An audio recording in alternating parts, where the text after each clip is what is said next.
1905 से 1918 के बीच का जो घटनाक्रम है, इस घटनाक्रम में कुछ महत्वपूर्ण घटनाएं ऐसी होती हैं जो हमारे पूरे राष्ट्रीय आंदोलन को प्रभावित करती हैं। हम उन घटनाक्रमों को समझने की कोशिश करते हैं कि कैसे ये घटनाक्रम हमारे परिदृश्य को पूरी तरह से प्रभावित करते हैं। तो सबसे पहली ही बात जो है, हम अगर 1905 का स्वदेशी आंदोलन देखें तो यह स्वदेशी आंदोलन जो 1905 में होता है, यह गांधी के आंदोलन का पूर्वाभास देने लगता है। तो जो गांधी का आंदोलन था उसका पूर्वाभास आरंभ हो जाता है। तो हम 1905 से 1918 के बीच का जो कालखंड है, उस कालखंड की यात्रा करने की कोशिश करते हैं और यह समझने की कोशिश करते हैं कि इस कालखंड में हमारा राष्ट्रीय आंदोलन किस तरह से विकसित हुआ। तो इस कालखंड में जो सबसे पहले महत्वपूर्ण चीज़ देखने को प्राप्त होती है, वह हमको प्राप्त होती है जो 1905 का बंगाल का विभाजन है। तो 1905 के बंगाल के विभाजन से जो एक यात्रा आरंभ होती है, हम उस यात्रा को देखने की कोशिश करते हैं। तो अगर हम 1905 से 1918 के बीच के कालखंड को देखने की कोशिश करें तो हमको दो तीन महत्वपूर्ण चीजें देखने को मिलती हैं। पहली बात क्या है, जो 1905 का जो स्वदेशी आंदोलन था, मैं एक बार पहले भी कह चुका हूं, मैं फिर कहने की कोशिश करता हूं कि अगर हम लोग सवाल नहीं बना पा रहे हैं तो अपना काम अधूरा है। स्वदेशी आंदोलन,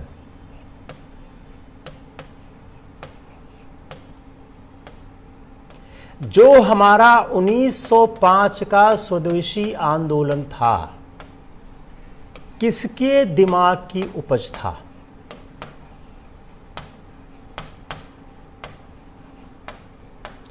जो हमारा 1905 का स्वदेशी आंदोलन था, यह किसके दिमाग की उपज था?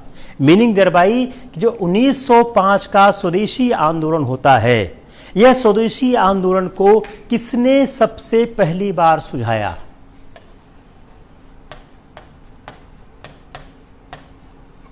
Who has recommended कि आप स्वदेशी आंदोलन करो?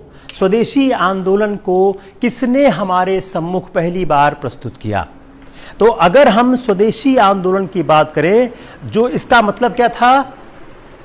अंग्रेजी वस्तुओं का बहिष्कार।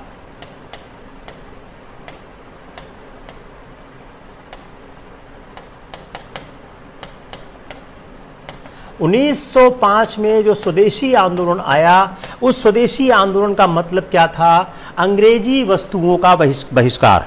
जो अंग्रेजी वस्तुओं के बहिष्कार का आंदोलन 1905 में आया, इसको सबसे पहले किसने कहा? कृष्ण कुमार मित्र की साप्ताहिक पत्रिका संजीवनी।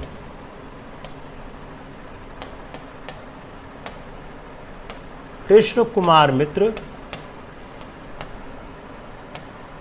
चला है, जिसकी बंगाल में बहुत गूंज थी, जिसमें स्वदेशी का एक नारा सामने रखा गया। यह किसके दिमाग की उपज थी? किसने इस स्वदेशी आंदोलन को हमको सुझाया? तो अंग्रेजी वस्तुओं का बहिष्कार का जो एक मामला था, जिसमें विदेशी वस्तुओं का बहिष्कार था, यह कृष्ण कुमार मित्र की पत्रिका जो संजीवनी थी, उसका जो 13 जुलाई 1905 का अंक था,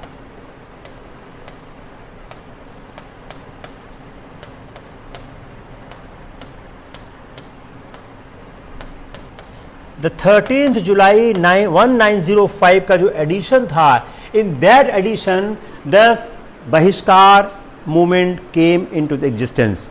और यह 7 अगस्त की जो एक कलकत्ता टाउन हॉल, अगर आप एनसीईआरटी पढ़ें, आपको 7 अगस्त की कलकत्ता टाउन हॉल की बैठक का जिक्र मिलेगा। हर जगह इसका जिक्र है। यह बहुत महत्वपूर्ण बैठक है। यह एक ऐसी बैठक है, यह एक ऐसी मीटिंग है जिसमें बहुत भारी संख्या में लोगों ने पार्टिसिपेट किया। तो 7 अगस्त 1905 की जो कलकत्ता टाउन हॉल की बैठक थी, इस कलकत्ता टाउन हॉल की बैठक में इसे स्वीकार किया गया। सवाल नंबर 2, उस बैठक में सुरेंद्र नाथ बनर्जी मौजूद थे। Surendra Nath Banerjee was in that meeting. अब इस पूरे तथ्य को समराइज कर लो, आपको एक पूरी सीरीज मिल गई कि जो अंग्रेजी वस्तुओं का बहिष्कार था, जिसे सबसे पहले कृष्ण कुमार मित्र की साप्ताहिक पत्रिका संजीवनी में इसको कहा गया। 7 अगस्त 1905 की कलकत्ता टाउन हॉल की बैठक थी। उस कलकत्ता टाउन हॉल की बैठक में इसको रखा गया और सुरेंद्र नाथ बनर्जी ने इसको स्वीकार किया कि अध्यक्ष की वहां पर थे, स्वीकार किया गया। अब यह जो बहिष्कार था, इस बहिष्कार से हुआ क्या? इस बहिष्कार के बाद धमकी थी, यह एक धमकी थी कि राष्ट्रवादी जो शिक्षा संस्थान थे, जो अनुदान स्कॉलरशिप अनुदान थे, छात्रवृत्तियां थी, जो विश्वविद्यालय की संबद्धता से वंचित कर दिया जाएगा। तो धमकी क्या दी गई? अगर आप बहिष्कार करोगे आपको शिक्षा की सुविधाओं से वंचित।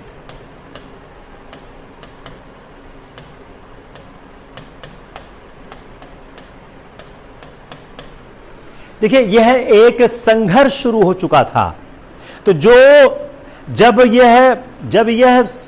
जब यह लोगों ने बहिष्कार की धमकी दी, लोगों ने धरना देना शुरू किया, तो अंग्रेज सरकार ने एक सर्कुलर दिया और सर्कुलर में एक धमकी दी कि आपको जो शिक्षा की सुविधाएं हैं उनसे आपको वंचित कर दिया जाएगा। इसका परिणाम क्या हुआ?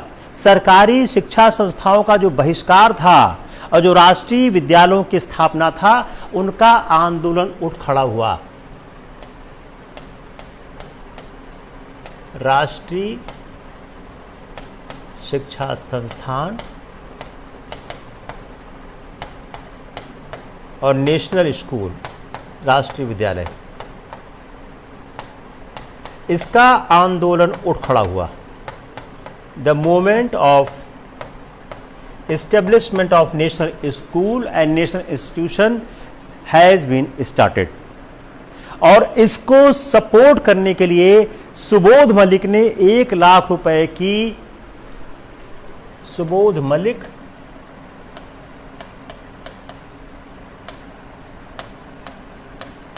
एक लाख सहायता, किसके लिए? इसके लिए। It's clear?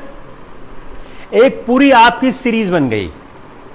अब देखिए, इस पूरी सीरीज में कितने तथ्य हैं। Let devote bit time to understand the whole series. Series क्या है? स्वदेशी आंदोलन, कलकत्ता टाउन हॉल मीटिंग,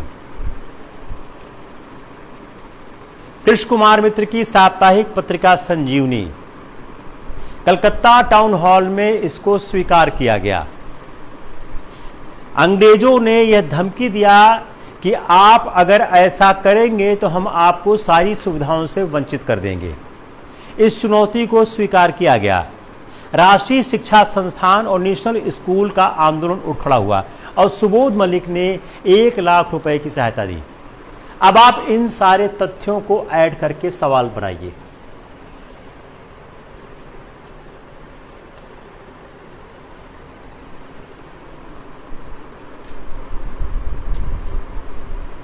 किसी को कोई समस्या है? समस्या है तुरंत बताना, without delay of a single second. अगर समस्या है आप तुरंत बताइएगा, मैं तुरंत सॉल्व करूंगा समस्या। बताइए। अब जब यह राष्ट्रीय आंदोलन चल रहा था, इस राष्ट्रीय आंदोलन में क्या था? अब थोड़ा हम एनालाइज करने की कोशिश करिए। जो यह राष्ट्रीय आंदोलन स्टार्ट हुआ, जो 1905 और 1908 के बीच का जो राष्ट्रीय आंदोलन था, इस आंदोलन की प्रवृत्ति क्या थी? इस आंदोलन की जो सबसे महत्वपूर्ण प्रवृत्ति थी, रचनात्मक देशी प्रवृत्ति।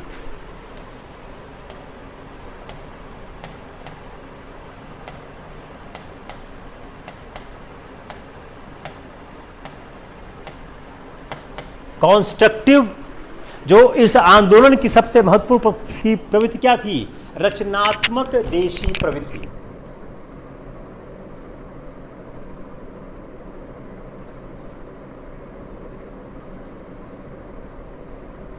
क्लियर? रचनात्मक देशी प्रवृत्ति, जो इंडिजिनस, इसमें एक जो कॉन्स्ट्रक्टिव इंडिजिनस अप्रोच था वह इसमें दिखाई देता है। इसमें क्या हुआ? जो एक निरर्थक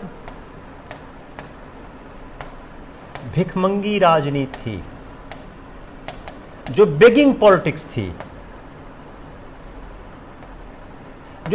पॉलिटिक्स थी, त्याग दिया।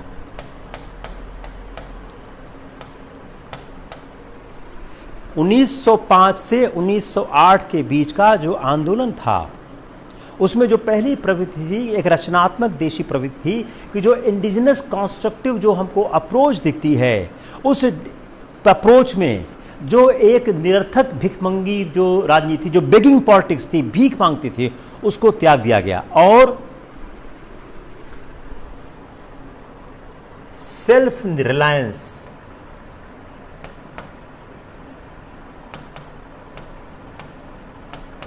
स्वावलंबन का नारा दिया गया।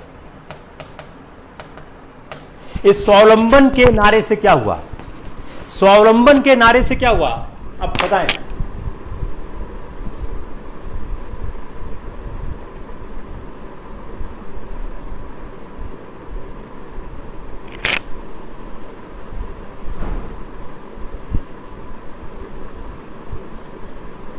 तो जो उनकी एक प्रवृत्ति थी, जो निरर्थक भिखमंगी प्रवृत्ति थी, उसको त्याग दिया और स्वावलंबन का नारा दिया।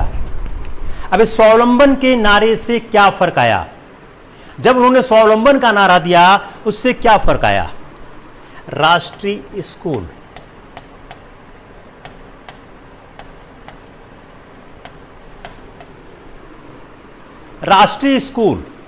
नेशनल स्कूल की स्थापना होने लगी।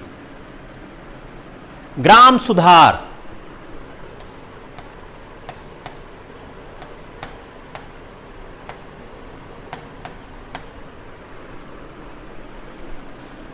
पहला क्या हुआ?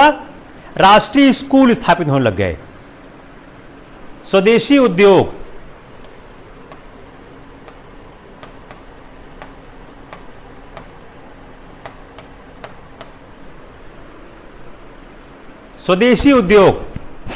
Just wait 1 minute, just 1 minute.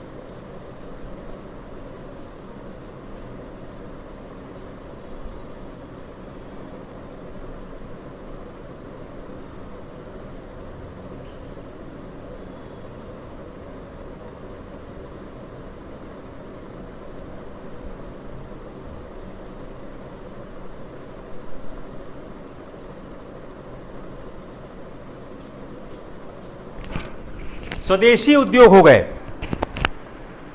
तो जो उन्होंने कोशिश करनी शुरू की, उससे क्या है? बेगिंग पॉलिटिक्स फिनिश हो गई, निरर्थक अपमानजनक भिखमंगी राजनीति, स्वावलंबन का नारा दिया, राष्ट्रीय स्कूल बने, ग्राम सुधार बने, स्वदेशी उद्योग हुए।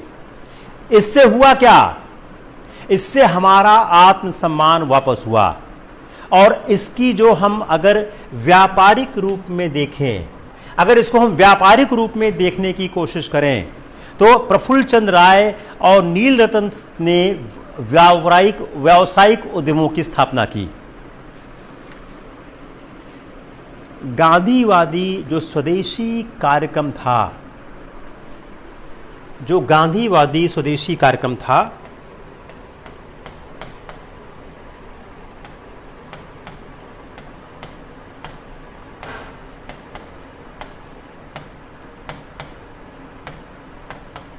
जो गांधीवादी स्वदेशी कार्यक्रम था, वह गांधीवादी स्वदेशी कार्यक्रम राष्ट्रीय विद्यालय एवं रचनात्मक कार्य,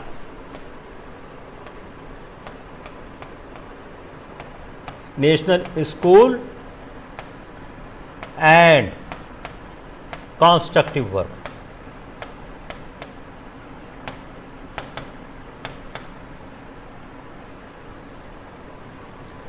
सवाल, क्वेश्चन,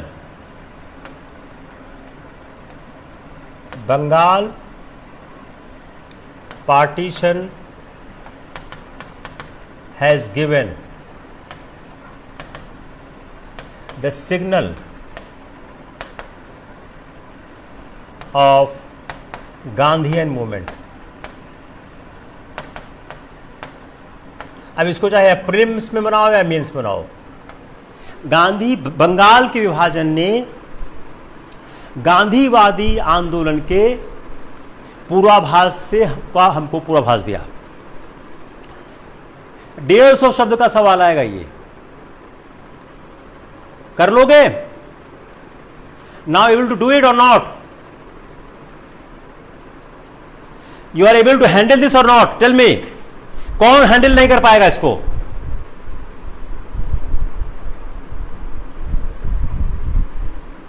बताइए, जल्दी लिखो, फास्ट फास्ट। किसको हैंडल करने में समस्या होगी?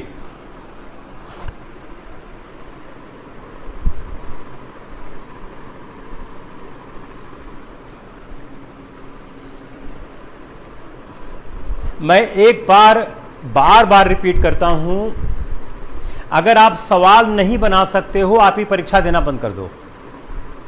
जो ये पढ़ाई है इसका कोई मतलब नहीं है अगर आपसे सवाल नहीं बनता है। अगर आप लेक्चर सुनते हो, पढ़ते हो, सवाल नहीं बनता है, इसका मतलब आपकी पढ़ाई का कोई ताल्लुकात नहीं है। आप एग्जाम मत दो, उसका रिजल्ट पता है कुछ भी नहीं हो सकता है। जब तक आप सवाल बनाना नहीं सीखोगे, इस परीक्षा में आपके पास कोई फ्यूचर नहीं है। कम ऑन द नेक्स्ट इशू। जो यह हम 2-3 और पत्रिकाओं के नाम लिख देते हैं जो कई बार प्रीलिम्स में आ जाते हैं, जो आपके काम के हैं और जनरली वो कम मिलते हैं। बिपिन पाल की न्यू इंडिया, बिपिन पाल न्यू इंडिया।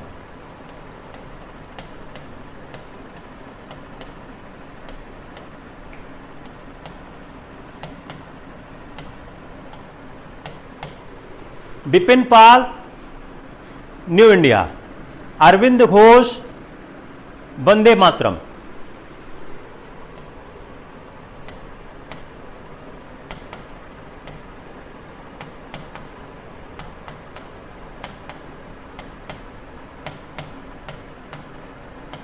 बिपिन पाल न्यू इंडिया, अरविंद घोष वंदे मातरम, ब्रह्म बांधव उपाध्याय संध्या और युगांतर।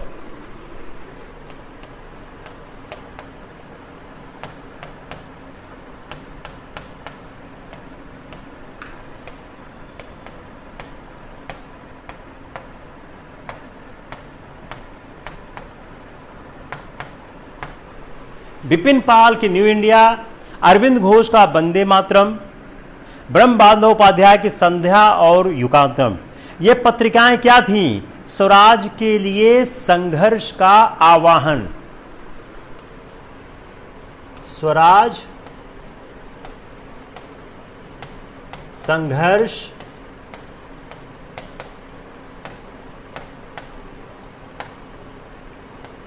आह्वान। बिपिन पाल न्यू इंडिया, अरविंद घोष वंदे मातरम, ब्रह्म बांधव उपाध्याय संध्या युगांतर। These magazines has started the struggle for the Swaraj. ये बहुत, अब आप बोलोगे साहब ये प्रीलिम्स में क्यों आ गया? इसलिए आ गया कि इन लोगों ने स्वराज के संघर्ष का आगे बढ़ाया और ऐसे कार्यक्रम की परिकल्पना की गई जिसमें अंग्रेजी वस्तुओं, सरकारी शिक्षा, न्याय और जो कार्यकारी प्रशासन था उसके बहिष्कार की बात कही गई। एक ऐसे आंदोलन की बात कही गई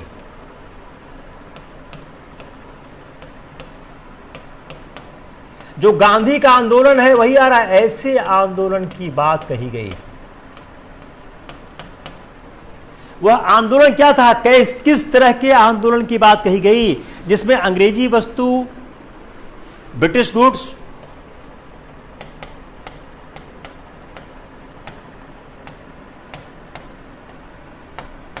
शिक्षा,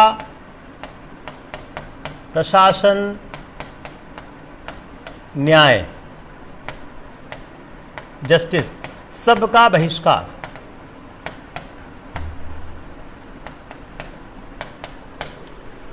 ऐसे आंदोलन की बात कही गई जिसमें अंग्रेजी वस्तु का, शिक्षा का, न्याय का, प्रशासन का, सबके बहिष्कार की बात कही गई। और इसके साथ क्या क्या क्या कहा गया? जो स्वदेशी उद्योग है, राष्ट्रीय विद्यालय, इसके साथ साथ क्या कहा गया? स्वदेशी उद्योग,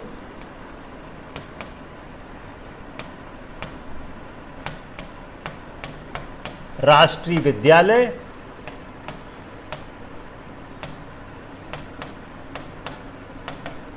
मध्यस्थ न्यायालय।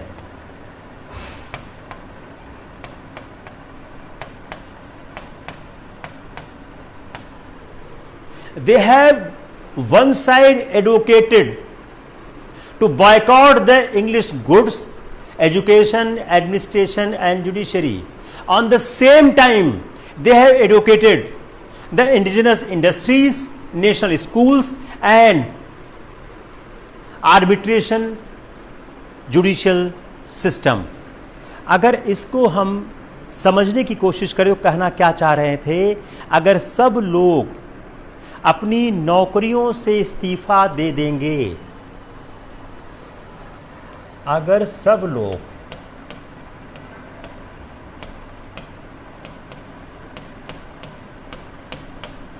अपनी नौकरियों से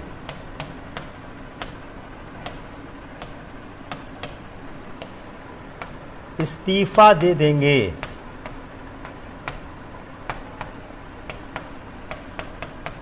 तब राज चल ही नहीं सकता। इसमें और गांधी के सहयोग में क्या फर्क है? अभी तक गांधी भारत में आए नहीं हैं।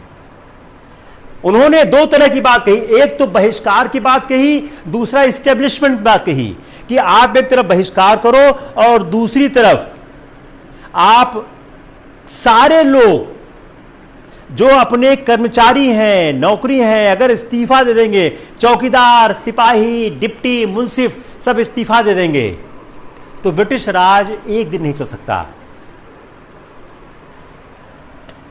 तब गांधी में और इनमें फर्क क्या था? यह जो आप बता रहे हो, यह तो वही है जो गांधी ने किया था। गांधी के 1905 से 8 हो गया, तब गांधी में और इनमें फर्क क्या था? What is difference between this movement and Gandhian movement? अहिंसा, नॉन वायलेंस पे जो स्टेबर्नेस था, कर ना अदायगी,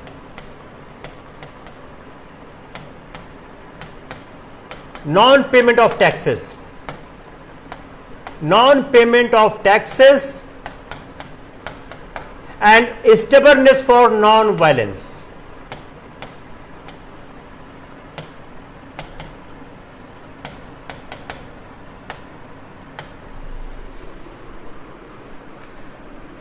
(1905 से 1908 के बीच जो आंदोलन विकसित हुआ, उस आंदोलन में 1905 से 1908 के बीच जो आंदोलन विकसित हुआ, उस आंदोलन में और गांधी के आंदोलन में क्या समानता और क्या असमानता थी? सवाल, प्रश्न। अब इसको सीधा पूछना हो या घुमा के पूछना हो? क्वेश्चन, बंगाल विभाजन आंदोलन गांधी के ही कदमों पर चला हुआ आंदोलन था,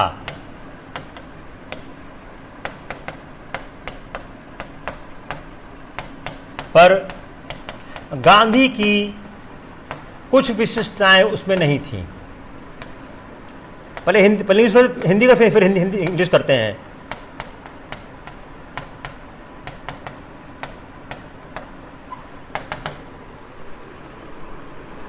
The movement of the partition of Bengal was almost on the line of the movement started initiated by Gandhi, but there are certain specific feature, there are certain silent feature which the Gandhi was having was lacking in the partition of Bengal. Clear हो गया? यह सवाल अभी तक UPSC में आया नहीं है, मैंने इस सवाल को प्रीलिम्स में मेंस में अभी तक देखा नहीं है, इसलिए सवाल के आने की संभावनाएं हैं। किसको समझ में नहीं आया? कोई तो होगा समझ नहीं आया है।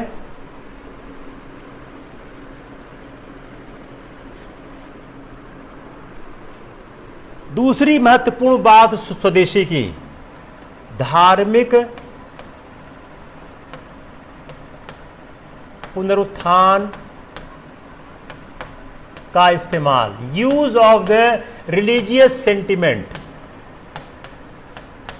Next important part with the 1905 to 1908 the movement, इसका जो रुझान था राजनीति को धर्म से जोड़ने का था।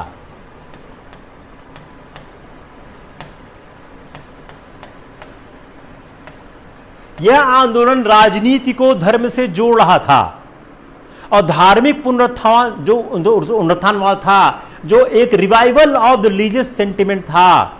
इसके लिए क्यों करते थे? जनसंपर्क के लिए करते थे। To have the contact with the masses, to intrude the masses, they use the religious sentiment often in the politics. इसीलिए जो एक प्रतिमा पूजा शिवाजी उत्सव, जो प्रतिमा पूजा आइडल वर्शिप शिवाजी उत्सव, यह जो कार्यक्रम किए गए, इन कार्यक्रमों के पीछे क्या था कि यह चाहते थे कि उससे जनता से जुड़ें। जो वंदे मातरम, संध्या और युगांतर, जो मैंने 3 पत्रिकाओं का नाम लिया, उसका क्या नाम क्यों लिया कि 3 पत्रिकाएं महत्वपूर्ण हैं। वंदे मातरम, आपको हमेशा लगता है कि जो पूछा गया है उसका कोई पर्पस नहीं है, ऐसा नहीं होता है, उनका रोल होता है। वंदे मातरम, संध्या और युगांतर, इन पत्रिकाओं ने जो आमूल जो राजनीति की, वह आक्रामक हिंदुत्व की राजनीति की, एग्रेसिव हिंदुइज्म के साथ इन्होंने राजनीति को जोड़ दिया। जो एग्रेसिव हिंदुइज्म था उससे ये 3 पत्रिकाएं, वंदे मातरम, संध्या और युगांतर, जुड़ गई। तो इसलिए हम कह सकते हैं जो गांधी का रचनात्मक और जन सत्याग्रह था, उसका जो आभास है 1908 के अंत तक हमको प्राप्त होने लगता है। और उसके साथ साथ संघर्ष होता है नरम और गरम का, और इस नरम और गरम के संघर्ष के बीच में दो विरोधी धुरा जाते हैं। एक संवैधानिक सुधारों का पक्षधर, जिसको वो भिखमंगी राजनीति कहते हैं, बेगिंग पॉलिटिक्स करते हैं, संवैधानिक सुधारों का पक्षधर। दूसरा क्रांति का पक्षधर।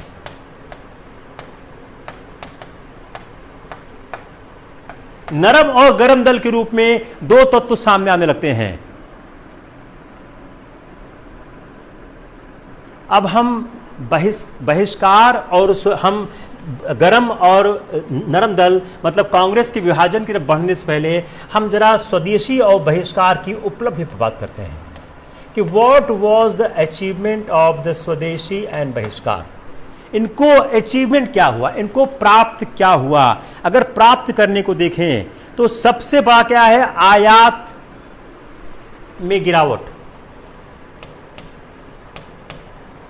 फिगर से अगर नहीं भी याद आता है, क्योंकि कितने फिगर आप याद करेंगे, तो एक कॉन्सेप्ट याद करें, डाउनफॉल इन द इंपोर्ट्स।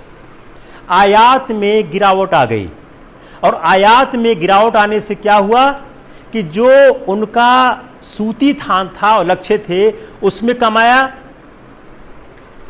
सूती थान, नमक। सिगरेट। आयात में गिरावट आ गई और आयात में गिरावट से जो सूती थान का आयात था उसमें 22% की कमी आएगी, 22% की कमी आ गई। इसमें 22% की कमी आ गई और उसके अलावा सिगरेट, जूते, बूट, फिगर छोड़ दीजिए, में कमी आ गई। तो ये जो महत्वपूर्ण जो चीजें थी जिसका ये आयात हुआ करता था, उन आयात में कमी आ गई। और मैनचेस्टर के जो कपड़े की बिक्री में जो गिरावट आने का एक कारण क्या था? जो मैनचेस्टर के कपड़े की बिक्री में गिरावट आने का कुछ खास संबंध था। जो कलकत्ता के मारवाड़ी व्यापारी थे और अंग्रेज उत्पादकों के बीच व्यापार के मुद्दों पर लेकर विवाद शुरू हो गया। तो आप इतना याद रखें, काम हो जाएगा कि आयात में गिरावट, आप इतना ही लिख दीजिएगा, इससे ज्यादा का आपके पास स्कोप होगा नहीं, मैं ज्यादा विश्लेषण नहीं करता हूं। आयात में गिरावट आ गई। स्वदेशी के इस रुझान के कारण हथकरघा, और यह हुआ 1 पॉइंट। सेकेंड, हैंडीक्राफ्ट, हथकरघा, देशी हथकरघा, रेशम उद्योग को प्रोत्साहन मिला। इनकरेजमेंट टू द रेशम एंड हैंडीक्राफ्ट। दूसरा क्या हुआ? हथकरघा और रेशम को प्रोत्साहन मिला। लेकिन दिक्कत क्या थी? पूंजी की कमी की समस्या थी। यह पूंजी की कमी की समस्या थी, जो कि उसमें कैपिटल की प्रॉब्लम थी, जो कि एक समस्या पूरे हमारे राष्ट्रीय आंदोलन में हमेशा से रही है। अब आप इन्हें ये दोनों बातें कहीं, तो क्या यह आंदोलन अंग्रेजों के लिए चुनौती बन सका? आर्थिक दृष्टि से बात कर रहा हूं मैं, अंग्रेजों के लिए आर्थिक दृष्टि से चुनौती दे सका? Does this was able to give challenge to the Britishers on the economic front? Answer no. क्यों नहीं दे सका? उसका कारण क्या है कि यह जो हमारा जो राष्ट्रीय आंदोलन है, इसमें पुरानी व्यापारिक वर्ग में देश की भावना नहीं थी। जो पुराना व्यापारिक वर्ग था,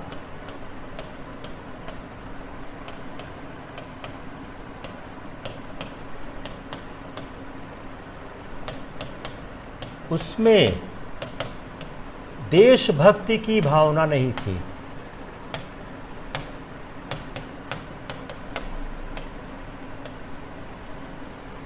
जो पुराना व्यापारिक वर्ग था उसमें देशभक्ति की भावना थी। इसलिए जो स्वदेशी आंदोलन था, बंगाल की अर्थव्यवस्था का जो महत्वपूर्ण क्षेत्र था, अंग्रेजों के लिए गंभीर चुनौती कभी नहीं बन सका।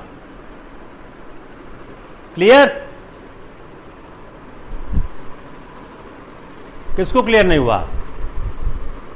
कोई है जिसको क्लियर नहीं हो रहा है? बताओ।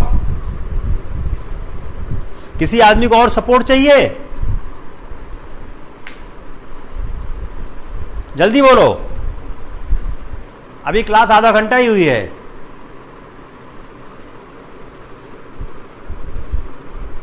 बोलिए क्या क्या नाम आ रहा है? मीनाक्षी मिश्रा, प्रशांत दुबे, तनु यादव।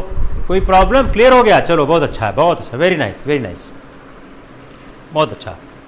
अब हम लोग आगे चलने की कोशिश करते हैं। एक हिंदू मुसलमान संबंध हम समझते हैं, इस दौर का हिंदू मुसलमान संबंध।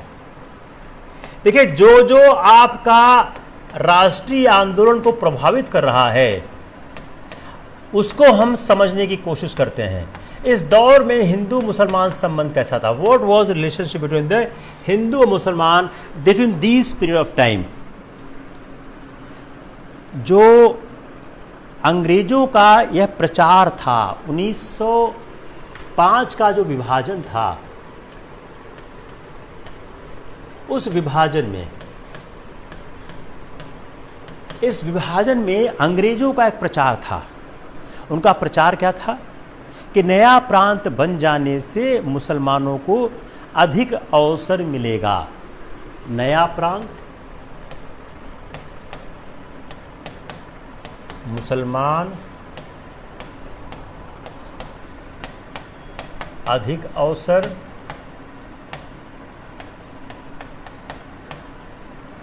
मध्य वर्ग खुश। तो जो नया प्रांत बना के मुसलमानों को अधिक अवसर दिया जाएगा, उससे जो मुसलमानों का जो मिडिल क्लास था वह बहुत ज़्यादा खुश था और वह अंग्रेज़ों के प्रति निष्ठावान हो रहा था। और इसके कारण एक अफवाह फैल गई कि अंग्रेज ढाका जो है नवाब समीउल्लाह को सौंप के जा रहे हैं। अफवाह फैल गई कि अंग्रेज ढाका नवाब सलीमुल्लाह को सौंप कर जा रहे हैं।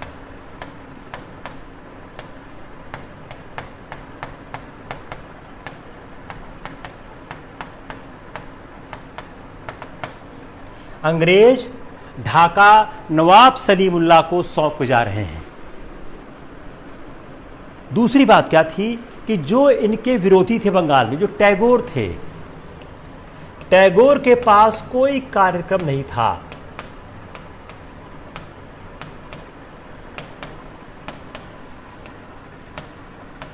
He has no policy to convince masses. एक तरफ तो अंग्रेजों ने यह चाल चली, उस चाल का परिणाम आ रहा था। दूसरी तरफ टैगोर के पास ऐसा कोई कार्यक्रम नहीं था, कोई ऐसा सामाजिक आर्थिक कार्यक्रम नहीं था जो जनता को किसी तरह से कन्विंस कर सके, प्रेरित कर सके। और जब जन सामान्य उदास होता है तो कभी भी कोई कार्यक्रम नहीं हो सकता है। उसी समय आतंकवाद की तरफ लोग मुड़ने लग गए। तो स्वदेशी आंदोलन को अगर स्वदेशी आंदोलन की एक स्वदेशी आंदोलन की सांस्कृतिक उपलब्धि भी है। स्वदेशी आंदोलन सांस्कृतिक उपलब्धि।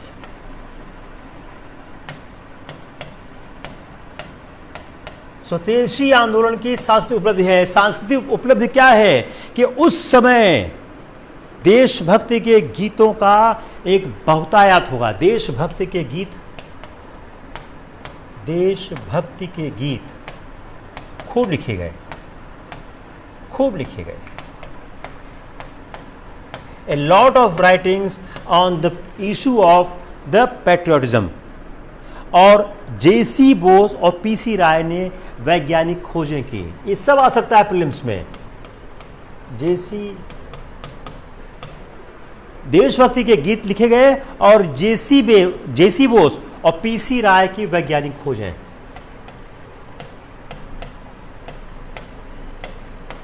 Scientific discoveries. जेसी बोस और पीसी राय की वैज्ञानिक खोजें की गई। रविन्द्रनाथ टैगोर का कला संप्रदाय।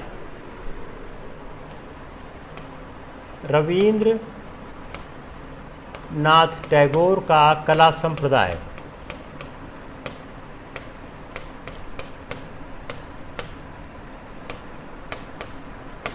रविन्द्रनाथ टैगोर का कला संप्रदाय, देशभक्ति के गीत, जेसी बोस और पीसी राय की वैज्ञानिक उपलब्धियां।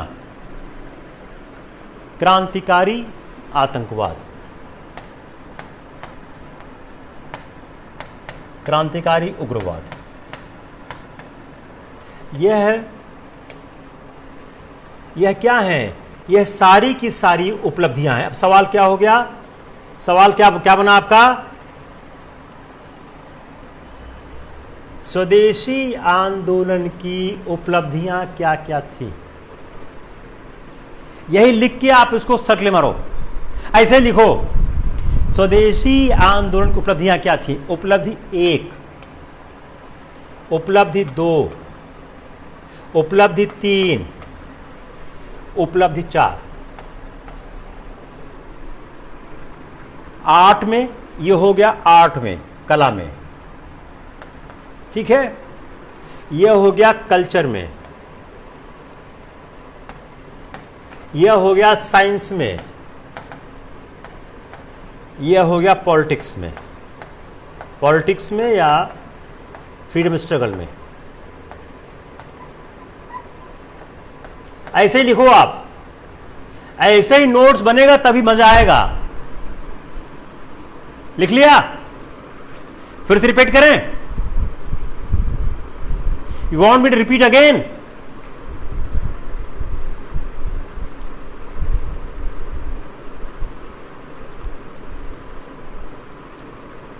फिर से रिपीट करें या इट्स फाइन? चलिए आगे बढ़ते हैं। अब जो यह आंदोलन था, यह आंदोलन ये जो आंदोलन था, कभी जो शहरी जन आंदोलन या ग्रामीण क्षेत्रों में छापामार आधारों के स्थापना के स्तर तक नहीं पहुंच चुका। तो यह बहुत ज़्यादा आंदोलन ग्रामीण क्षेत्रों में प्रवेश नहीं कर सका। जो इनका, हम इस बात करते हैं क्रांतिकारी उग्रवाद बात करते हैं, जो इनका क्रांतिकारी उग्रवाद था, ये पढ़े लिखे भारतीयों का जो एक बड़ा वर्ग था और अन्य लोगों के बीच एक लोकप्रियता प्राप्त कर गया। और खुदीराम बोस की फांसी के बहुत दिनों के बाद भी इस पर गीत गाए गए। जातिगत सीमाएं इस आंदोलन की थीं। यह आंदोलन निचले तबके तक नहीं पहुंच पाया। जितने लोगों को दंड दिया गया, 186 लोगों को दंड दिया गया, उसमें से 165 लोग ऊपर की 3 जातियों के थे, ब्राह्मण, क्षत्रिय, वैश्य। तो अब इसकी कमी क्या हो गई? यह आंदोलन ग्रामीण क्षेत्रों तक नहीं घुस पाया, शहरी लोगों को प्रभावित जरूर किया। इस आंदोलन की जातिगत सीमाएं थीं। और जो 1918 में एक सूची प्राप्त होती है, उस सूची के अनुसार जो 186 लोगों को दंड दिया गया, उसमें 165 लोग ऊपर की 3 जातियों के थे, ब्राह्मण, कायस्थ और वैश्य से संबंधित थे। ठीक हुआ? अब let's come on the partition of the Congress, division of the Congress.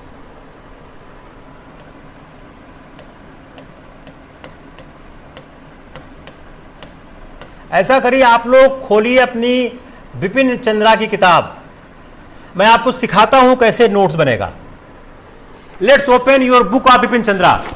मैं डिवीजन ऑफ कांग्रेस को उससे नोट्स बना के आपको दिखाता हूं। जो बिपिन चंद्रा की किताब है उसको आप लोग ओपन करिए।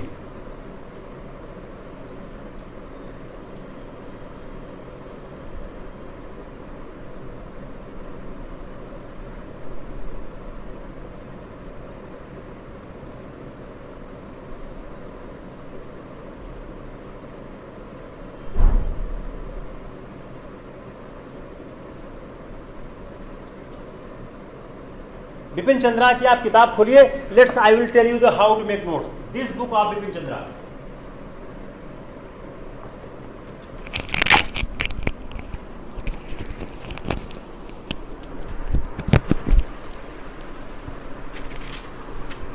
You take this book of Bipin Chandra, this one.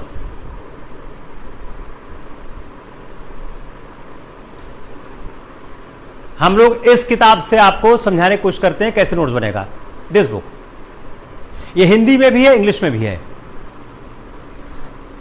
अभी आपको हमने पिछली बार दिखाया था कि कैसे नोट्स बनते हैं एनसीईआरटी से। चलिए हम इससे आपको नोट्स बनाना बताते हैं, कैसे नोट्स आप इस किताब से बना सकते हैं। कांग्रेस का विभाजन, आप पहला ही पैराग्राफ देखिए, 1907। पहला है पैराग्राफ देखिए, 1907 विभाजन।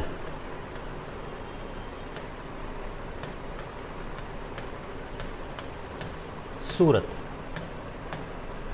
और कुछ नहीं लिखने का। दूसरा पहला ग्राफ, नरमपंथी, कमजोर। 1907 विभाजन सूरत। तीसरा नरमपंथी कमजोर। अब 4 लाइन नीचे आइए। नरमपंथी थे, राष्ट्रवादियों ने राजनीति को एक नया मोड़ दिया जरूर था, लेकिन जो राष्ट्रीय चेतना थी उस राष्ट्रीय चेतना में नरमपंथियों ने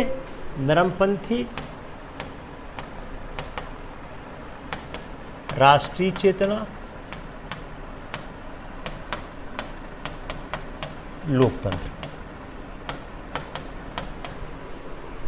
नरमपंथी, राष्ट्रीय चेतना, लोकतंत्र, उपनिवेशवाद अवधारणा।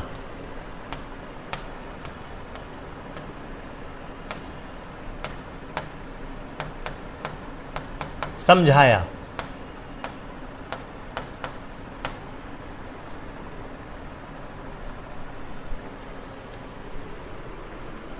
हो गया।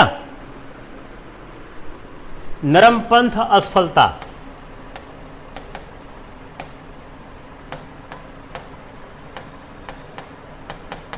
Next para, the failure of the नरमपंथी। नरमपंथ असफलता। आम जनता में आस्था नहीं। आम जनता आस्था नहीं। There is no belief in the common man. आम जनता आस्था नहीं। जनता के बीच काम, जनता बीच काम नहीं। शॉर्ट फॉर्म में लिखिए, जनता बीच काम नहीं, एकदम शॉर्ट फॉर्म में लिखिए। ज्यादा लिख देंगे आपका एकदम बेकार हो जाएगा। जनता जड़ नहीं, जनता में जड़ नहीं। जनता में जड़ नहीं।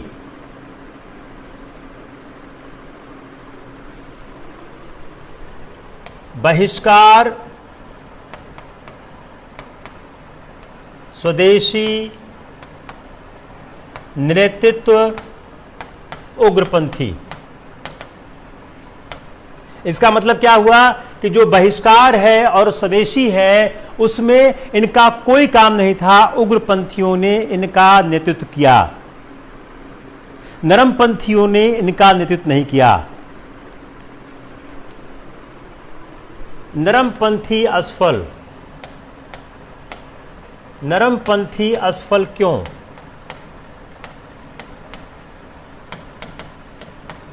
रणनीति बदल नहीं पाए। Why the liberals failed?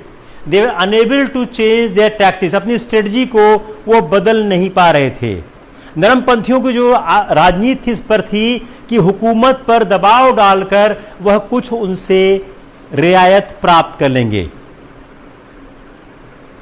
अब आप अगले पेज में आइए, अगले पेज में आइए, अगले पेज में सीधा आप पहुंचिए सूरत कांग्रेस विभाजन। सीधा आप आइए, बहुत ज्यादा लिखने की कोई जरूरत नहीं है, पढ़ लीजिए आप, लेकिन लिखिए छोटा, सूरत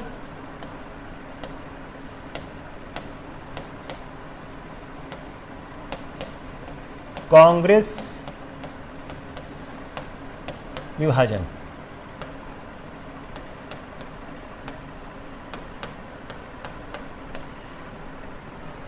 सूरत कांग्रेस विभाजन। Come on the next page, state Surat Congress विभाजन।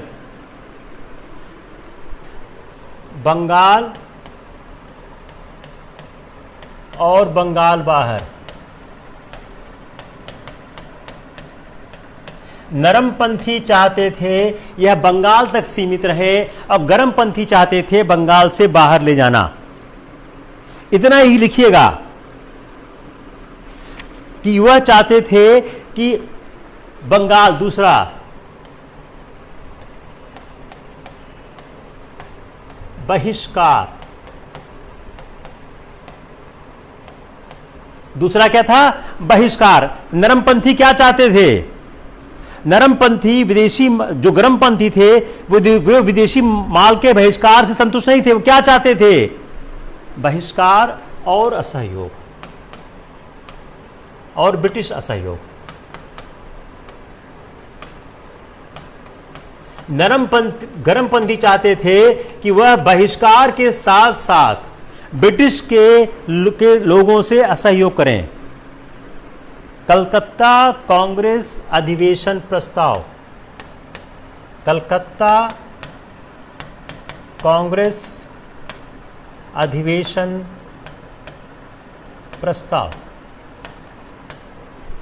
कलकत्ता का जो कांग्रेस में अधिवेशन था उसमें प्रस्ताव था, उसमें चार मुद्दे थे। स्वदेशी आंदोलन, ये आपको याद करना पड़ेगा ये वाला, तो स्वदेशी आंदोलन,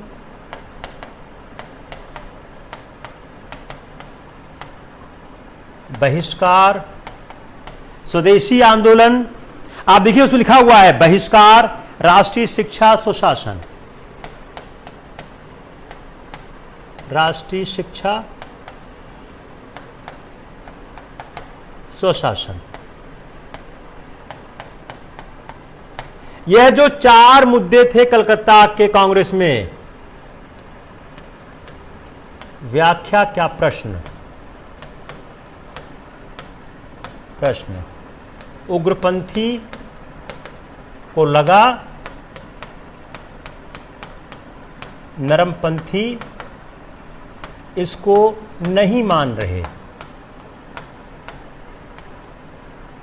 इसको नहीं मान रहे।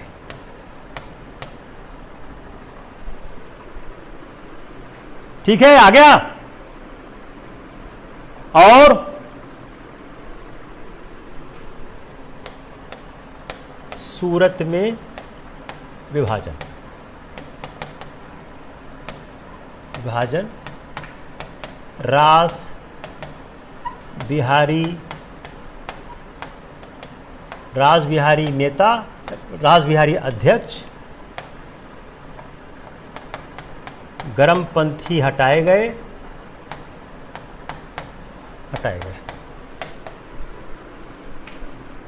बताइए किसको समझ में आया?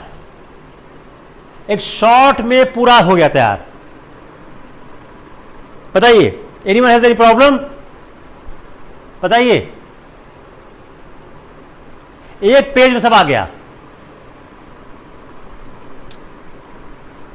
जल्दी बोलिए।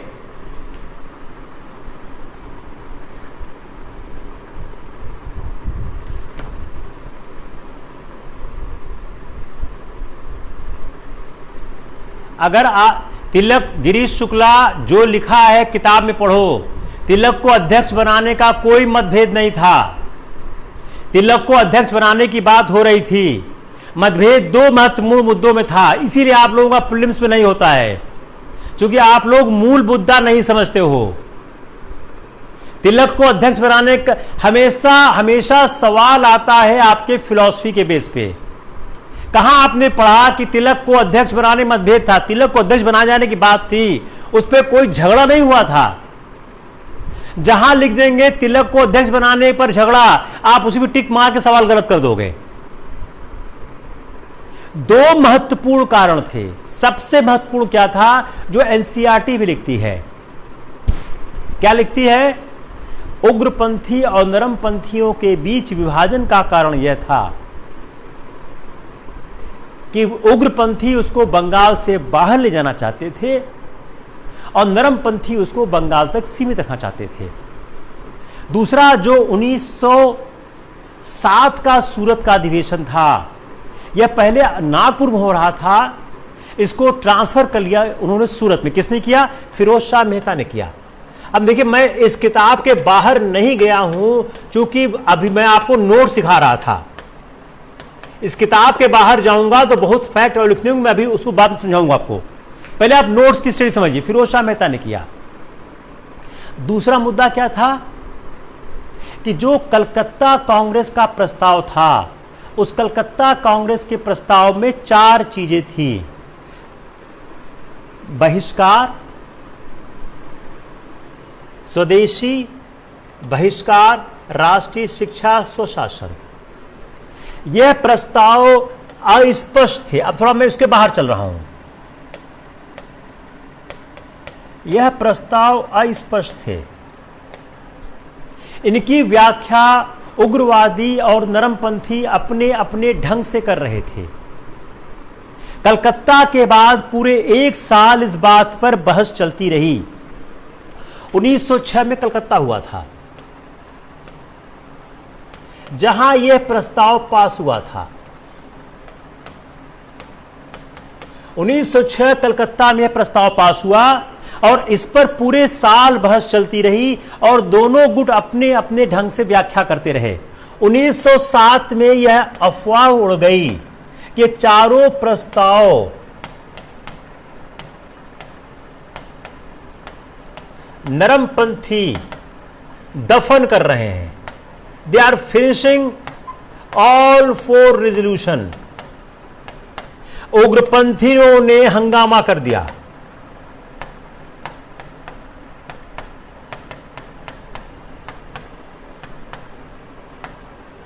जब हंगामा कर दिया तो उग्रपंथियों को कांग्रेस से बाहर कर दिया गया।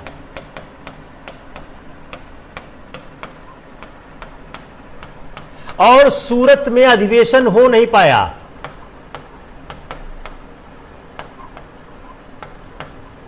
बाद में यह अधिवेशन मद्रास में किया गया। एक और सवाल,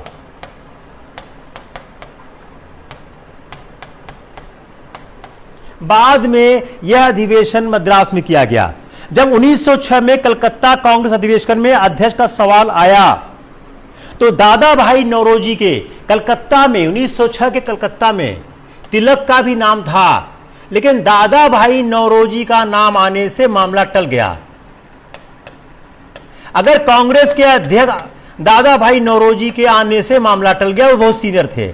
अगर सवाल आता है कि 1907 के सूरत कांग्रेस के विभाजन में तिलक के अध्यक्ष बनने का मुद्दा है, उत्तर होगा नहीं, वो मुद्दा बिल्कुल नहीं था। कुछ किताबें लिख देती हैं, पता नहीं कैसे लिखती हैं, अध्यक्ष के मुद्दे पर कोई झगड़ा नहीं हुआ था। तो 1906 का जो कलकत्ता अधिवेशन था, उसमें अध्यक्ष को सवाल को लेकर पार्टी में विभाजन की नौबत आई थी। विभाजन की नौबत आई। आप लोग ध्यान से पढ़िए, यही शब्द लिखा हुआ है उसमें। पर दादा भाई के बनने से मामला सुलझ गया। अब बताइए,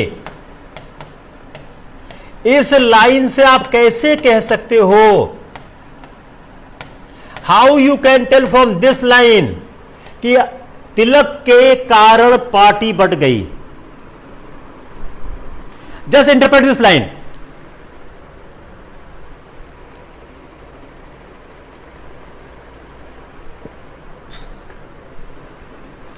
जस्ट इंटरप्रेट दिस लाइन।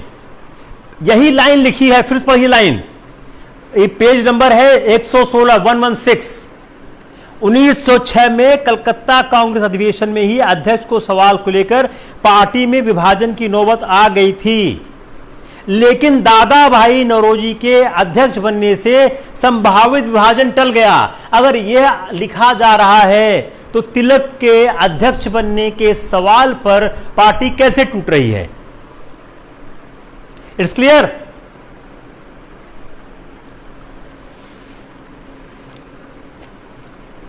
किसको क्लियर नहीं हुआ?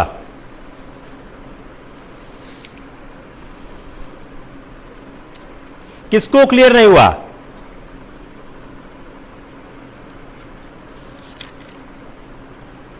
फिर समझाएं, एक बार फिर समझाएं। Again you want something to clarify? बोलिए।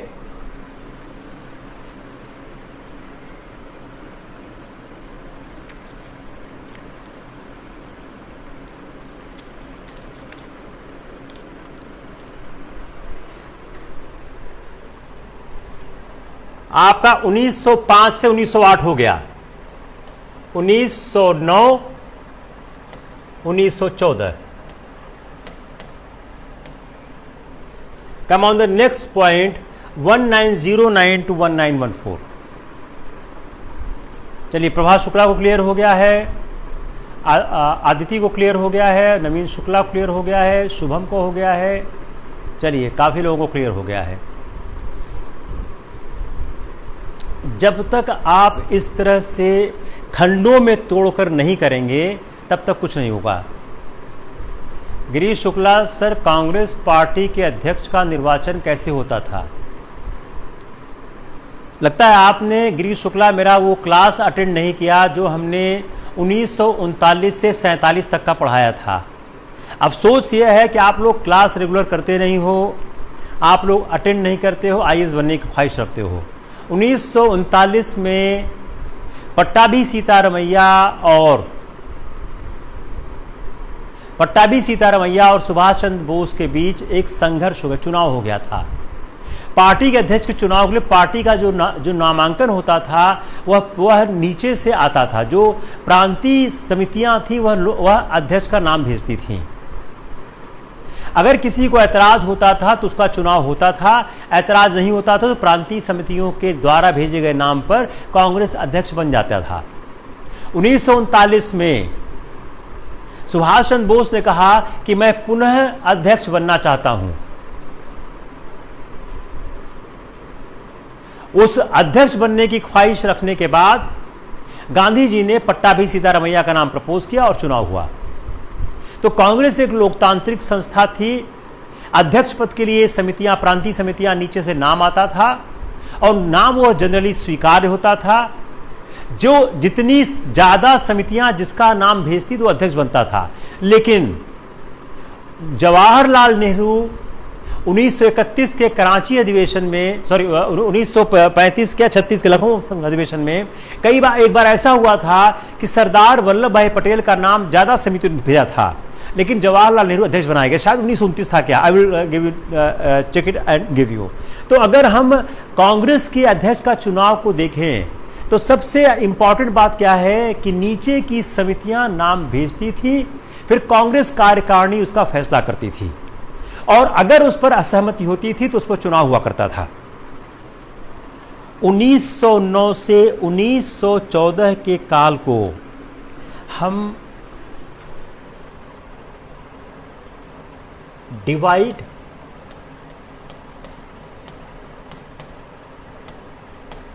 रूल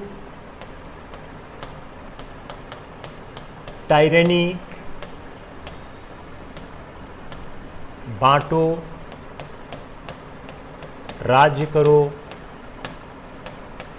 दमन का काल कह सकते हैं। 1909 से 14 के काल को हम बांटो और राज्य करो काम कर सकते हैं। 1907-08 में दमन आरंभ कर दिया।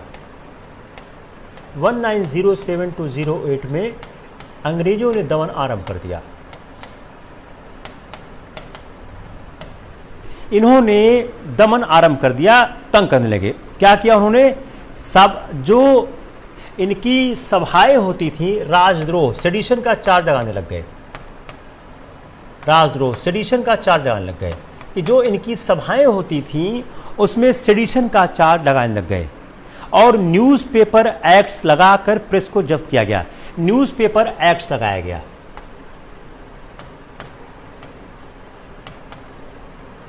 न्यूज़पेपर्स एक्ट लगाया गया।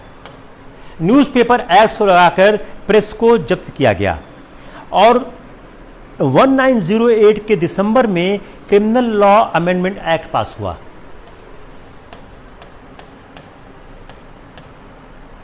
Criminal law amendment act pass हुआ। दिसंबर 1908 में criminal law amendment act pass हुआ। इसके तहत क्या किया गया? बंगाल की सभी समितियों को प्रतिबंध लगा दिया गया और लाला लाजपत राय और अजीत सिंह को देश निकाला दे दिया गया।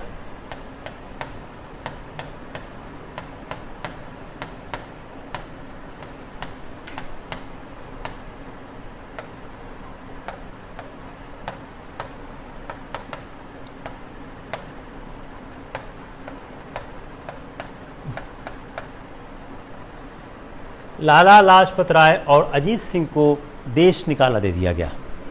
तो सरकार ने एक ऐसा कार्य आरंभ कर दिया कि जिस कार्य के कारण इन्होंने, जिस कार्य के कारण लोगों का दमन शुरू हो गया, 1909 में एक्ट पास किया गया।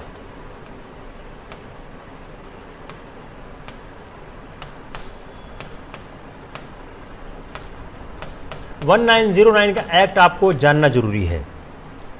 1909 का एक्ट पास किया गया। Let's devote a few minutes time on the 1909 act.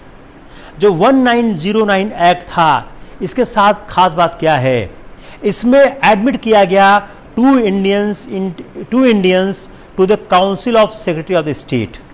Entry of Indians in the council, entry of Indians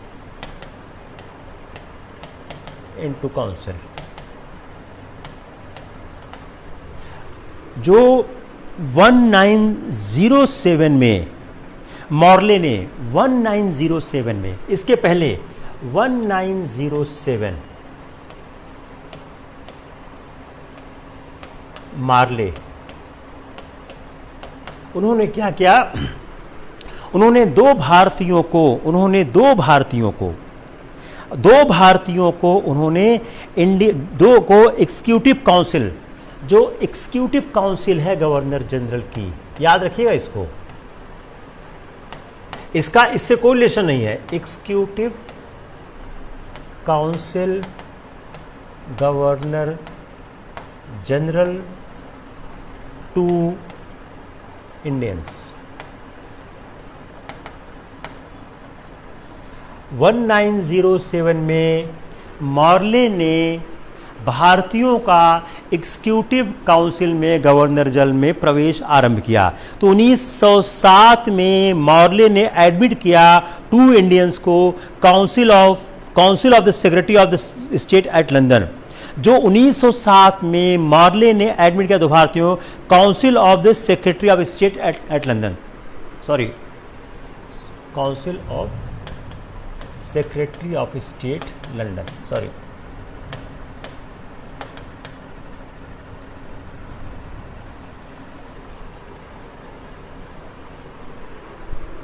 (1907) में मार्ले ने एंट्री दे दी। किसकी दे दी?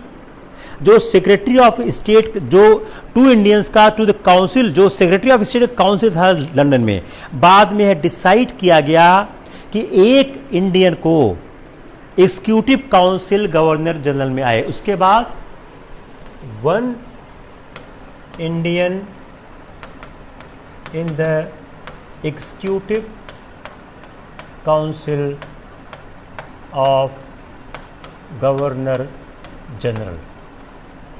सॉरी, क्लियर हो गया? यह सवाल बहुत अच्छा सवाल है प्रीलिम्स का कि 1909 के पहले दो महत्वपूर्ण परिवर्तन होते हैं। 1907 में दो इंडियंस की एंट्री होती है council of secretary of state London में, और एक भारतीय को executive council of governor general में प्रवेश मिलता है। मतलब क्या हो गया? 1907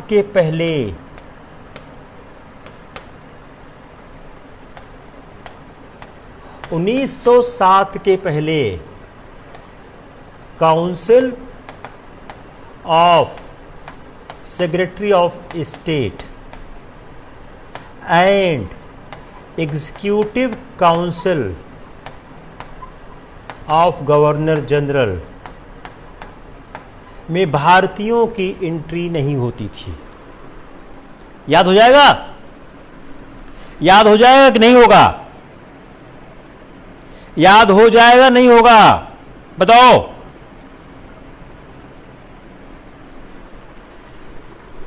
मार्ले मिंटो रिफॉर्म का एम क्या था?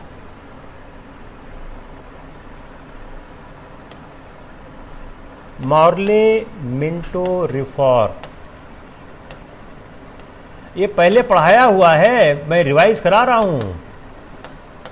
मार्ले मिंटो रिफॉर्म का एम क्या था? मार्ले मिंटो रिफॉर्म का लक्ष्य क्या था? यह क्या करना चाहते थे? यह किस लिए लाया गया? तो जो मॉर्ले मिंटो रिफॉर्म था, इसका लक्ष्य क्या था, यह चाहता क्या था? Increase the representative elements in the Indian legislature. Increase, जो घोषित तौर पर कहा गया, increase Indian representative in legislature and give powers.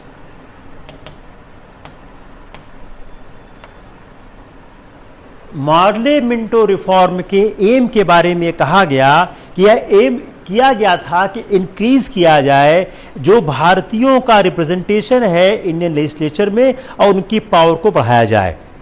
और यह सोचा गया, यह डिजायरेबल है कि जो ऑफिशियल मेजॉरिटी है should be maintained. Point number 1। दूसरा,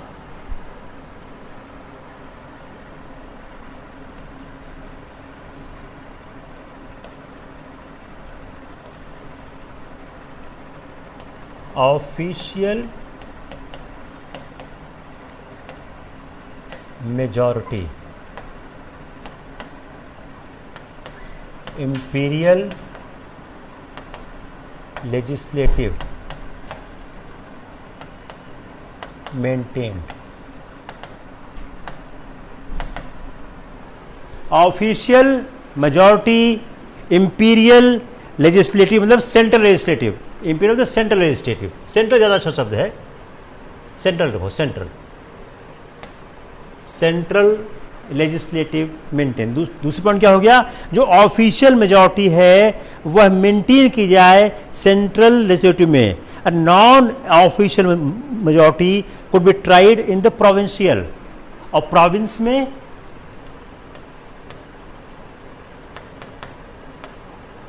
नॉन ऑफिशियल मेजॉरिटी। आराम से पढ़िए इसको, आज याद कर लीजिए। इसको डिटेल में पढ़ा रहा हूं कि इस पर सवाल आ जाएगा, गलत हो जाता है। अब official majority, non official majority, official majority central में रखी जाए और नॉन ऑफिशियल मेजॉरिटी प्रोविंस में रखी जाए। ठीक है, ये कोई प्रॉब्लम? जो मैक्सिमम स्ट्रेंथ थी वो फिक्स की गई। अब उसके बाद सेपरेट इलेक्टोरेट, सबसे झगड़े वाली बात। पहली बार सेपरेट इलेक्टोरेट की बात कही गई, इसलिए मिंटो को कहा जाता है कि बांटो और राज करो की नीति के प्रवर्तक कौन है? मिंटो है। अब सेपरेट इलेक्टोरेट की बात की गई तो क्या कंसेशन दिया गया? इंक्रीज रिप्रेजेंटेशन और non official majority in the province को उसको विशिएट किया गया। कैसे किया गया? जो ये नॉन ऑफिशियल मेजॉरिटी दी गई इसको विशिएट कर दिया। कैसे कर दिया? सेपरेट इलेक्टोरेट देके प्रोविंस में नॉन ऑफिशियल मेजॉरिटी दे दी, लेकिन उन्होंने उसको विशिएट कर दिया, खराब कर दिया। उन्होंने प्रिंसिपल ऑफ स्पेशल जो सेपरेट इलेक्टोरेट कर दिया और स्पेशल प्रोविजन बनाए गए फॉर द रिप्रेजेंटेशन के लिए, प्रोफेशनल क्लासेस, लैंडलॉर्ड्स। अब जो स्पेशल क्लास, जो स्पेशल प्रोविजन बनाए गए, नहीं समझ में आएगा, I will repeat it, don't worry, बस आप थोड़ा ध्यान दीजिए। स्पेशल प्रोविजंस,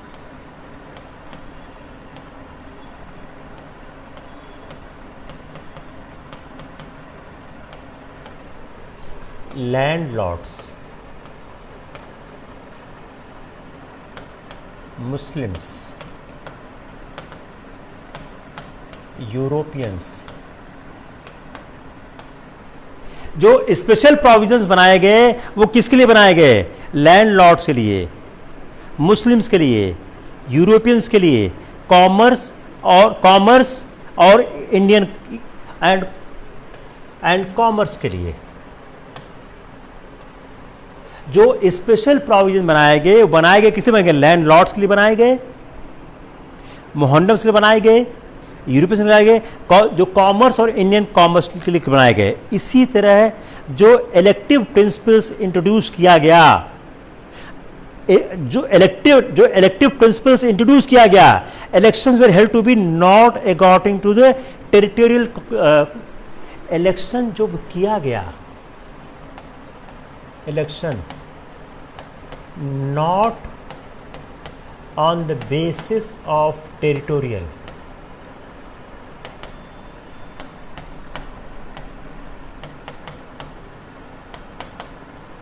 जो इलेक्शन इंट्रोड्यूस किया उन्होंने वह टेरिटरी क्षेत्राधिकार के बेसिस पर नहीं किया। तब किस बेसिस पे किया? Class and interest, classes and interest.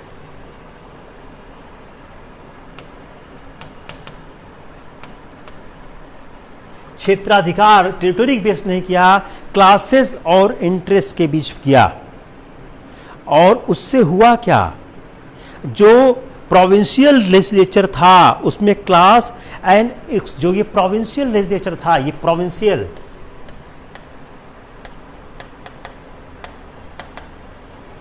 इसमें क्लास एंड सेपरेट इलेक्टोरेट को इंट्रोड्यूस किया। क्लास और सेपरेट इलेक्टोरेट को इंट्रोड्यूस किया। जो प्रोविंस था उसमें क्लास और सेपरेट इलेक्टोरेट को इंट्रोड्यूस किया। क्लियर नहीं हुआ? जो एक्ट के साथ हुआ क्या? द ओनली जो रिडीमिंग फीचर था act was that legislature council receive some more power. सिर्फ क्या हुआ? Some more power for budget estimate. एक खास बात क्या हुई?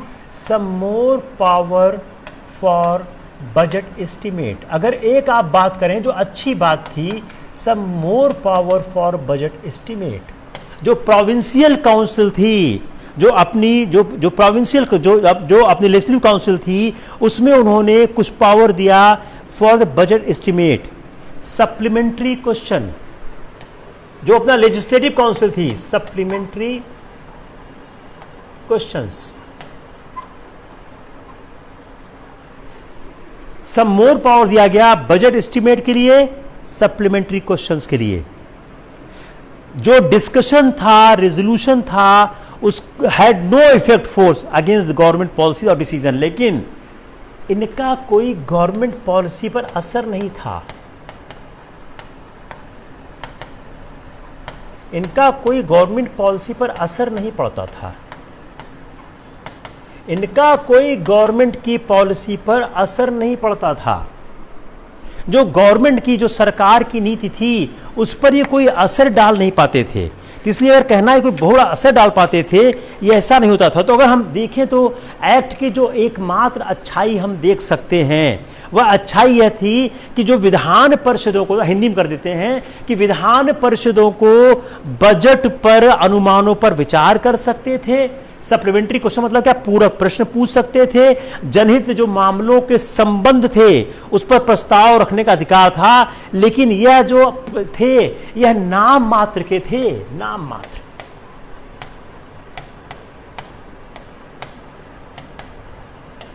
कोई वास्तविक असर नहीं था।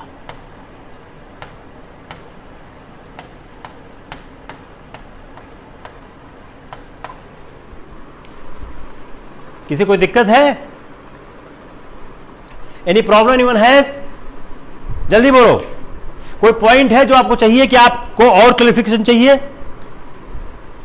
नाम मात्र के थे, इनका कोई वास्तविक असर नहीं था। कोई वास्तव में ये कोई असर नहीं डाल पाते थे। निर्वाचन का जो सिद्धांत था वह सीमित मताधिकार। निर्वाचन सिद्धांत सीमित मताधिकार। निर्वाचन सिद्धांत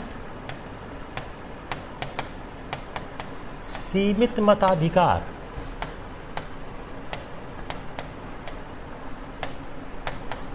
निर्वाचन सिद्धांत सीमित मताधिकार। जो इनका सिस्टम था, जो इन्होंने इलेक्शन का सिस्टम बनाया था, वो फ्रेंचाइज था, वो रिस्ट्रिक्टेड था। इन्होंने डिस्क्रिमिनेशन किया था on the ground of communal consideration. Discrimination on communal consideration. Discrimination on communal consideration, सांप्रदायिक आधारों पर विभेद किया करते थे। डिस्क्रिमिनेशन ऑन कम्युनल कंसिडरेशन, तो जो सांप्रदायिक आधारों पर यह विभेद किया करते थे, उन्होंने विभेद किया था। कोई यूनिफॉर्मिटी थी, जो वोटिंग राइट थे वो वेरी करते थे community to community, class to class. Voting right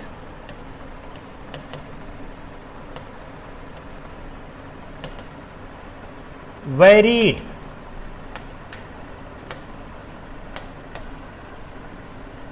community to community,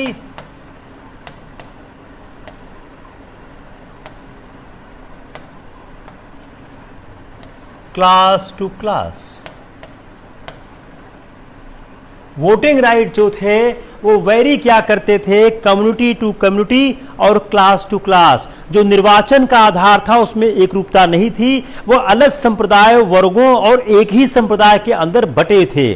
पैसे वालों को वोट देने का हक था, पैसे वाले वोट देते थे, पैसे वाले वोट देते थे। शिक्षा का कोई आधार न था, पैसे वाले वोट देते थे, जिस पास पैसा हुआ करता था वो वोट दिया करते थे, और शिक्षा की योग्यता की कोई आवश्यकता नहीं थी। और जो एक्ट था वो सबसे इंटरेस्टिंग बात क्या था कि 10 या इससे अधिक, 10 या उससे कम मतदाताओं के निर्वाचन क्षेत्र भी बनाए गए। जो निर्वाचन क्षेत्र थे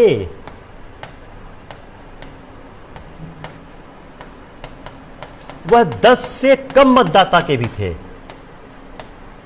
मतलब कैसी डेमोक्रेसी थी, 10 से कम मतदाता के भी निर्वाचन क्षेत्र थे। अगर हम देखने की कोशिश करें तो जो एक 1909 का एक्ट था उसमें 10 से कम निर्वाचन क्षेत्र थे, और सबसे बड़ा निर्वाचन क्षेत्र था उसमें 700 सदस्य थे, और सबसे बड़े निर्वाचन क्षेत्र में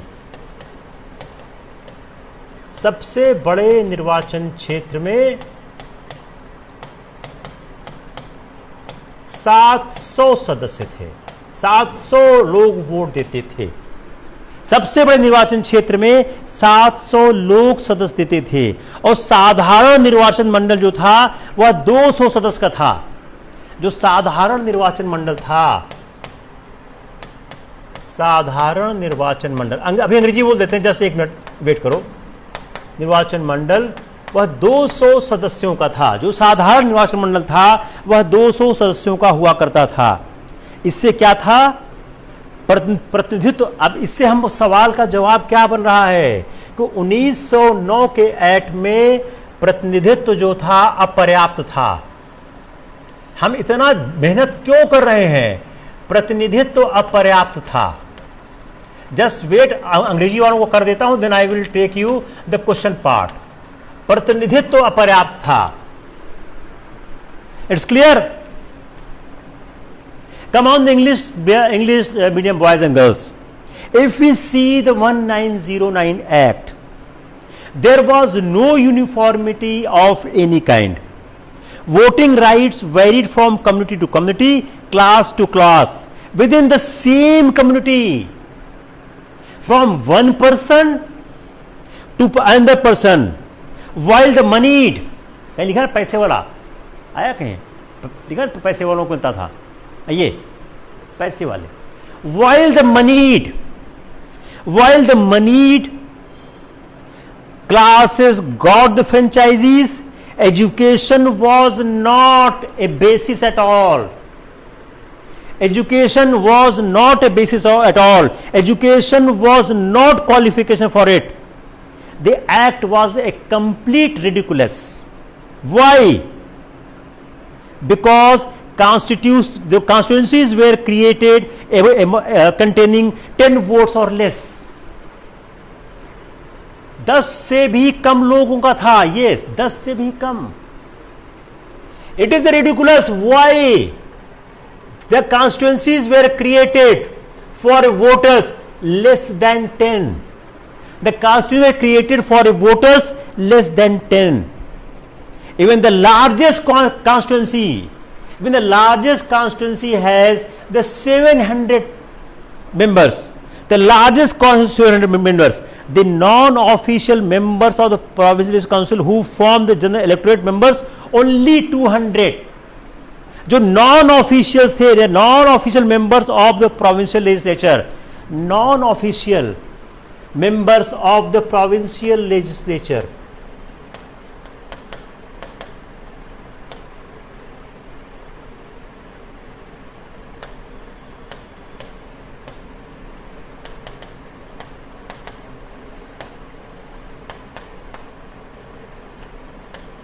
non official members of provincial legislature, उनका इलेक्ट्रोड कितना था 190, ओनली 200 था। अगर हम इसको एक सवाल में फ्रेम करें, द एक्ट ऑफ 1909 वॉज दस dangerous, the act of 1909 was dangerous with his conception of separate electorate and ridiculous for his extremely limited franchise। सवाल बन गया।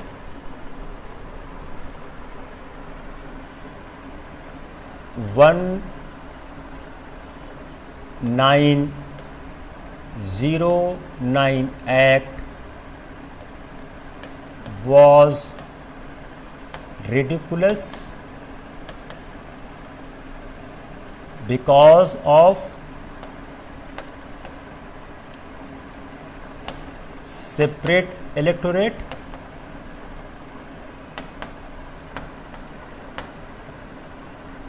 and limited franchisee।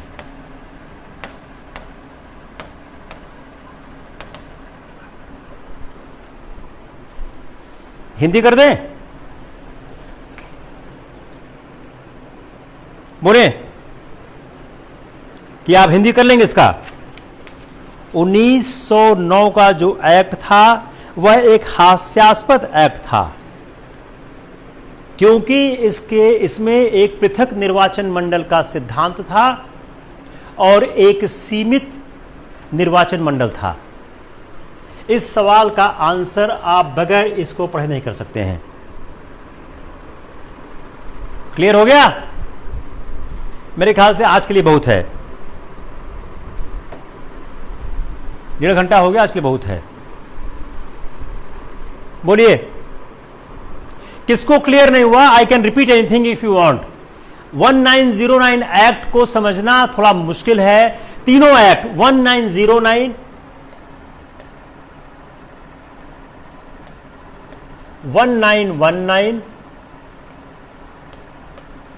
1935, तीनों को आपको डिटेल में समझना पड़ेगा। 1935 के साथ खास बात क्या है कि 1935 का कंपैरिजन आपके कॉन्स्टिट्यूशन से भी होता है।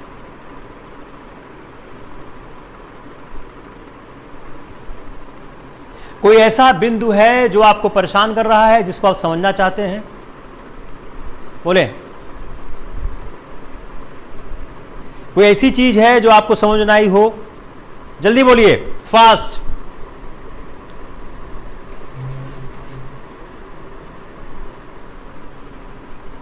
क्लियर हो गया? सब लोग लिखिए क्लियर हो गया। यू ऑल राइट, क्लियर हो गया।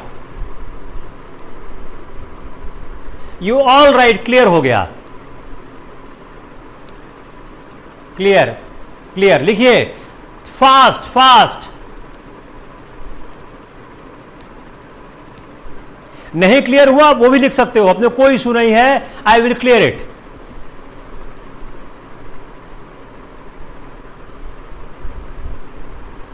Everything is clear, very good, very good, lovely. अब थोड़ा हम जनरल टॉक करते हैं। पढ़ाई क्या होता है, पढ़ाई बहुत तंग करती है। जनरल टॉक क्या है कि जब से मैंने आप लोगों को पढ़ाना शुरू किया, मेरा काम हमेशा रहा कि मैं हर टीचर को, हर छात्र को बताने की कोशिश करता हूं कि एग्जाम को कैसे अप्रोच किया जाए। जिस तरह से अभी भी देखिए, मैंने आपको पढ़ाया जरूर, इसमें एक चीज क्या छूट गई कि जो नरम पंथ और उग्र पंथ के बीच जो एक संघर्ष हुआ, उसमें नुकसान किसका हुआ, उसमें गलती किसकी थी।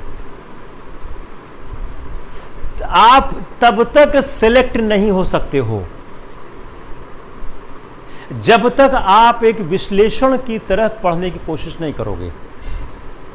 मैं हमेशा कहता हूं, मेजॉरिटी कोचिंग्स जो इंस्टीट्यूट्स हैं वह आपके रिजेक्शन का काम करते हैं, सिलेक्शन का काम नहीं करते हैं, क्योंकि वह इस तरह से कोशिश नहीं करते हैं कि छात्रों में विश्लेषण क्षमता का विस्तार हो।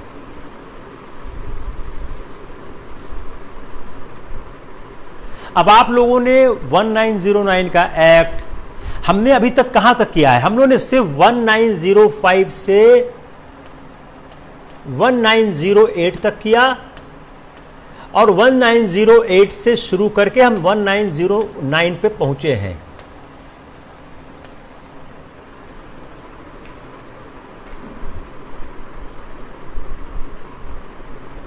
वन 1935 का एक्ट रजनीश द्विवेदी पंडित जी आएगा जब हम पढ़ाएंगे 1935। अपना अगर हम बताएं किस तरह से आपको पढ़ा रहे हैं, बड़ा इंटरेस्टिंग वे है। जो लोग क्लास में नए आए हैं शायद उनको आइडिया नहीं होगा।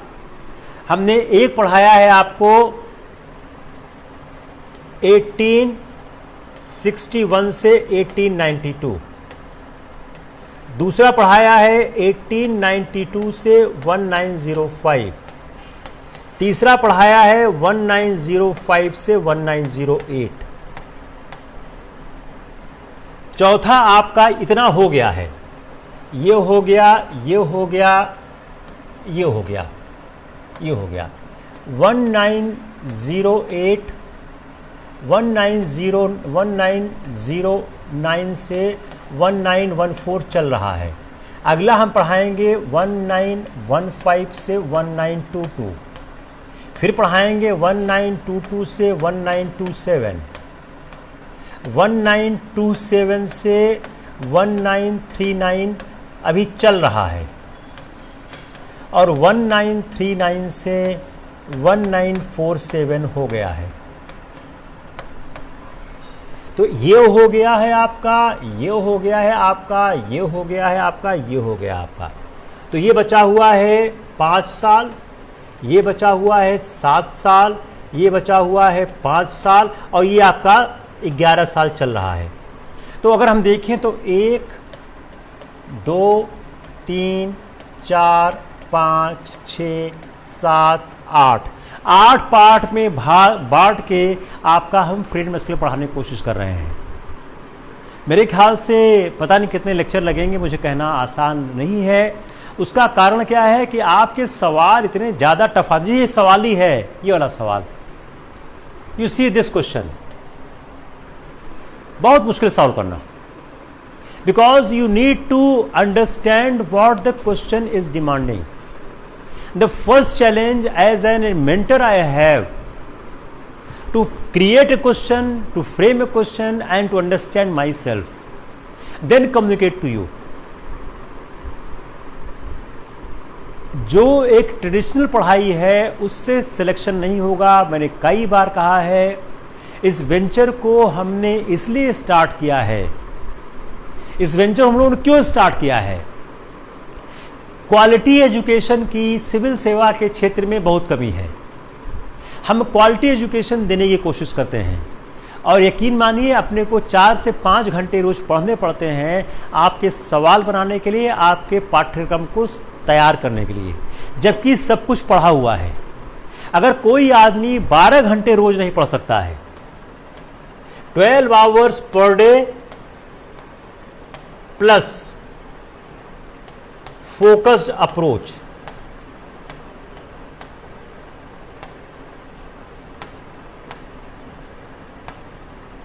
अगर यह है तब आप एग्जाम दीजिए, अगर यह नहीं है आप एग्जाम मत दीजिए। अगर 12 hours per debt plus focus approach नहीं है, आप एग्जाम बिल्कुल मत दीजिए, कुछ नहीं हुआ। मैं रिजल्ट आपका आज बता देता हूं। अगर इन दोनों में से एक भी चीज लैक कर रहे हो आप, अगर ये है और ये नहीं है तो भी नहीं होगा, और ये है ये नहीं है तो भी नहीं होगा, ये दोनों जब होगा तभी आपका हो पाएगा।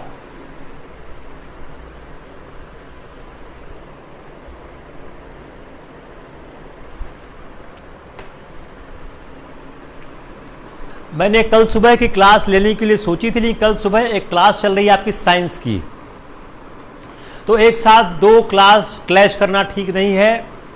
मैं 3-4 दिन नहीं रहूंगा। आई will see you on Sunday. तो कल की क्लास नहीं हो पाएगी। थर्सडे फ्राइडे क्लास आपकी ज्योग्राफी होती है, वो नहीं होगी। आप लोग के पास बड़ा मटेरियल, आप रिवाइज भी करिए, नोट्स भी बनाइए। Will see you on Sunday.